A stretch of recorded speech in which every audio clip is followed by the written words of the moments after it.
Bu çeklər hələ də dövriyyədədir. Dövriyyədən çıxarılıbsa, bizə bir normativ hüquqi akt göstərin. Çünki dövriyyədən çıxarmanın proseduru budur. Proseduru budur ki, mənim kompensasiyamı verəcəksən, sonra mənim alımdan mənə vermiş olan mülkiyyətimi alacaqsan. Dövriyyənin proseduru budur. Belə bir şey olmuyor. Belə bir normativ hüquqat mövcud deyil. Ona görə də bizim əsas üzərində durduğumuz məsələ bundan ibarət. Bizim mülkiyyət hüququmuz var. Bu mülkiyyət hüququmuzu alırsınızsa qarşılığını ödəyin. Biz başqa bir şey istəmirik. Bir sual vermək Zarar paylarının qiyməti nə qədər? Kompensasiya olması qiyməti dövlət hesab. Biz onu deyirik də, hesablayın deyirik. Bu ekspertlərinizi təyin edin, bunun qiymətini hesablayın ki, bizi qiymət ödəyəsiniz. Yəni bizim təxmini düşüncəmiz 40 mindir, 100 mindir, 50 mindir. Belə bir şey təxmin edirik biz sadəcə. Bu dəqiq bir şey deyil. Amma mən deyirəm ki, dövlət mütəxəssis təyin eləsin, ekspert qrupları formalaşdırsın, bunları hesablasın. Məsələ budur. Bugün bir dəqiqə üzümü sayın. Mübariz müəllim. Mən Naxçıvan. Mübariz müəllim. Bir dəqiqə. Buyurun. Şəhid oğul anlatıyım qəhrəman. Bundan içində şəhidimizə rəhmət eləsin. Birinci gəlmişəm bir kimliyimi üzünü çıxardıb vermişəm ora. Orada yazmamışam şəhid anasıyam. Ora vermişəm. İçində gəldim gecə Dubinka ilə cəmaatı çıxartdılar, yola itirdim. Bu da üçüncü dəfədir gəlmişəm Naxçıvandan. Nə olacaq bunun axırı? Axırını əslində dedim. Heydər Əliyevin Allah ruhunu şad eləsin. Ulu Öndər Allah rəhmət eləsin Heydər Əliyevə. Həqiqətən Allah prezidentimizə can sağlığı versin. Həqiqətən də bu işlər mən inanıram ki, prezidentimiz təmin edir. İnşallah. Mən ona güvənirəm. Vətəndaşları ən çox narahat edən məsələlərdən biri də dövlət özəlləşdirmə paylarının qiymətidir. Bununla bağlı qeyd etməliyəm ki, birincisi, dövlət özəlləşdirmə payları qanunla verilir və qanunla dəyəri maddi ekvivalentə bağlandığından və inflyasiyadan qorunduğundan qanunun qoyduğu qaydaya uyğun olaraq təxmini hesablamalara görə bugün üçün hesab edirik ki, ən azı 40 min manat səhm payı ilə eyni ekvivalentdədir. Çünki 1997-ci ildə Əmlak Komitəsinin 222 nömrəli əmrində olan hesablamada hər dövlət özəlləşdirmə payının dəyəri ən azı 2000 Amerika Birləşmiş Ştatları dolları olduğu bildirilmişdir. 28 ildə ən azı 10 dəfə inflyasiya olduğunu nəzərə alsaq, deməli, hər dövlət özəlləşdirmə payının dəyəri ən azı 20 min Amerika Birləşmiş Ştatları dolları əmlak ekvivalenti dəyərindədir. İkincisi, əgər qanunlara uyğun düzgün hesablamalar aparılarsa, Ulu Öndər Heydər Əliyevin imzaladığı qanunla bütün özəlləşdiriləcək orta və iri müəssisələrin əmlak dəyərinin ən azı 65%-i dövlət özəlləşdirmə çekləri ilə aparılmalıydı.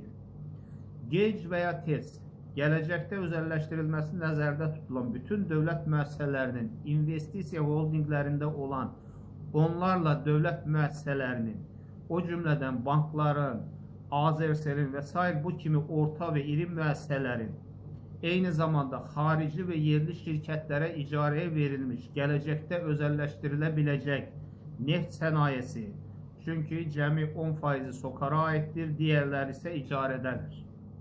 Və həm də mədən sənayesi, xəstəxana, poliklinikalar, ali və peşə təhsil müəssisələri, mənzil istismar sahələri və s. nəzərə alsaq, bu zaman hər dövlət özəlləşdirmə payının əmlak ekvivalent dəyəri bəlkə də 200 min manat hesablana bilər. Vətəndaşları ən çox narahat edən məsələlərdən biri də dövlət özəlləşdirmə paylarının qiymətidir.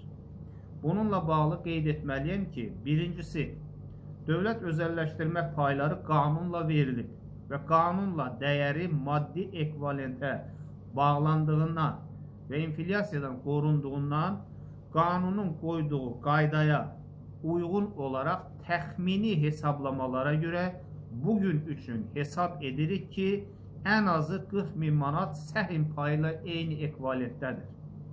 Çünki 1997-ci ildə Əmlak Komitəsinin 222 nömrəli əmrində olan hesablamada hər dövlət özəlləşdirmə payının dəyəri ən azı 2000 Amerika Birleşmiş Ştatları dolları olduğu bildirilmiştir.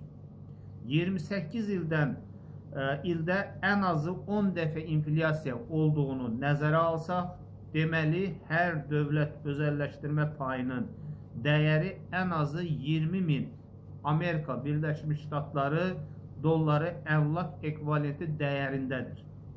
İkincisi, əgər qanunlara uyğun düzgün hesablamalar aparılarsa, Ulu Öndər Heydər Əliyevin imzaladığı qanunla bütün özəlləşdiriləcək orta və iri müəssisələrin əmlak dəyərinin ən azı 65%-i dövlət özəlləşdirmə çekləri ilə aparılmalı idi. Gec və ya tez, gələcəkdə özəlləşdirilməsi nəzərdə tutulan bütün dövlət müəssisələrinin investisiya holdinglərində olan onlarla dövlət müəssisələrinin, o cümlədən bankların, Azerselin və s. bu kimi orta və iri müəssisələrin, eyni zamanda xarici və yerli şirkətlərə icarəyə verilmiş, gələcəkdə özəlləşdirilə biləcək neft sənayesi, çünki cəmi 10% SOCAR-a aiddir, digərləri isə icarədədir. Və həm də mədən sənayesi, xəstəxana, poliklinikalar, ali və peşə təhsil müəssisələri, mənzil istismar sahələri və s. nəzərə alsaq, bu zaman hər dövlət özəlləşdirmə payının əmlak ekvivalent dəyəri bəlkə də 200.000 manat hesablana bilər. Özəlləşdirmə çeklərini 28 ildir ümidlə saxlayan, satmayan vətəndaşlar, hər birinizi salamlayıram. Biz bu işi əgər Azərbaycanda özəlini tapasa Avropa məhkəməsinə göndərəcəyik və xalqımız da bilsin ki, onların ata-baba deməli miras payları onların özlərinə qaytarılmalıdır, haqları verilməlidir. Və mən deməli mənə məhkəmənin qarşısına gələn vətəndaşlardan bir neçə yoldaşlar məlumat verdi ki, məhkəmənin qarşısında olan insanlar deyirlər ki, bu prosesi sağ olsunlar, bəs qazilərimiz qabağa düşdülər, addım atdılar. Əziz və hörmətli özəlləşmə çeki olan xalqımız, bu özəlləşmə çeki ilə bağlı qanun var, fərman var, sərəncam var. Birincisi, biz əlimizdə rəhbər tuturuq qanunu, beynəlxalq hüquq normanı. İkincisi də sərəncamları, daxili fərmanlarımızı. Üçüncüsü də bu bizim ata-baba miras payımızdır.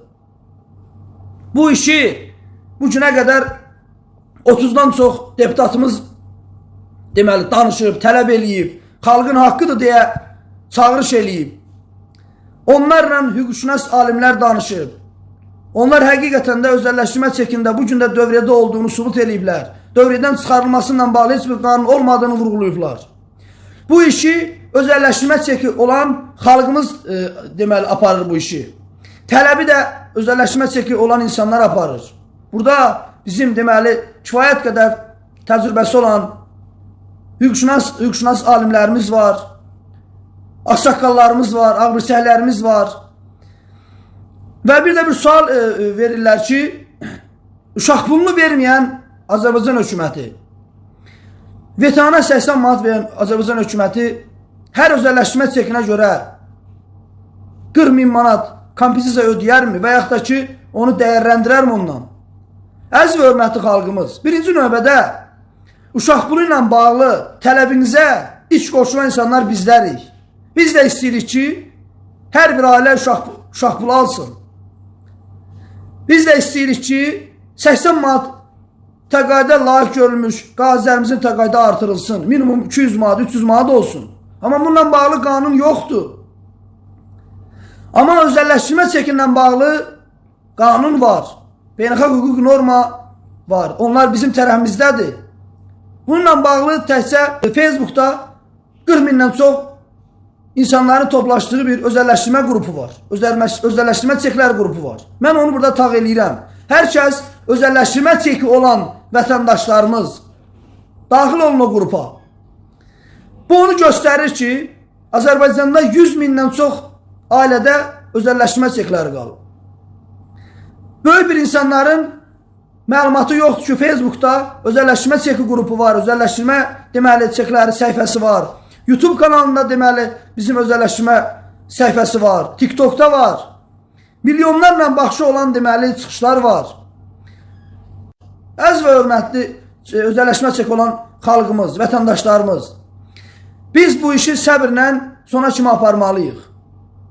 Və tələbimiz də bir mənə olaraq dəyişməzdir ki, hər bir çekə görə 40 min komissiya verilməlidir. Ona görə ki, 96-cı ildə bir özəlləşdirmə çekinin dəyəri 2000 dolara qiymətləndirilmişdi. Düzdür, qara bazarda bunu 300 dolara da, 200 dolara da, 100 dolara satdılar, amma bizə lazım olan qanun uydu.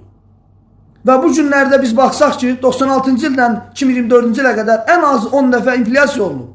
Və mən sizin də nəzərinizə çatdırım ki, özəlləşdirmə çekləri Azərbaycanda inflyasiyadan qorunan idi.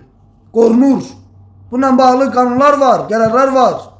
Bununla bağlı ölkə rəhbərinin deməli çıxışları var. Çıxışlarında da bildirmişdilər ki, 15-20 ildə keçsə və daha çox ildə keçsə də özəlləşdirmə çeki hər bir vətəndaşa öz payı verilməlidir, qiymətləndirilməlidir. Ona görə də bu günləri biz onun hər birini 40 min tələb edirik. Və hər birinizdən də xahiş edirəm ki, özəlləşdirmə çeklərini satmayın, ümidlə deməli saxlayın. Kim ki satıb, mütləq şəkildə deməli onu əldə eləsin. Təbii ki, qara bazarda satan insanlardan söhbət gedir. Mütləq şəkildə özəlləşdirmə çeklərini bərpa edin. Sizi alladıblar. Zamanında səriştəsiz məmurların deməli apardığı uğursuz siyasətin ucbatından, ölkə rəhbərini allatmaqların ucbatından siz ümidsizləşibsiniz və o çekləri satmışsınız. Mütləq şəkildə hər kəs özəlləşdirmə çekini alsın. Və xüsusilə mən burada vurğulamaq istəyirəm bizim şəhid ailələrimizi, qazilərimizi, veteranlarımızı.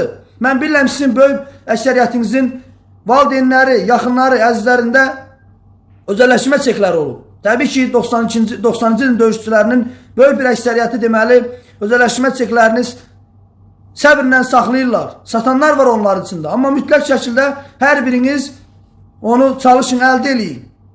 Hər birinizə öz təşəkkürümü, minnətdarımı bildirirəm. Videonu maksimum dərəcədə paylaşın ki, Azərbaycanda özəlləşdirmə çeki olan və məlumatı olmayan insanların məlumatları olsun. Sağ olun, var olun.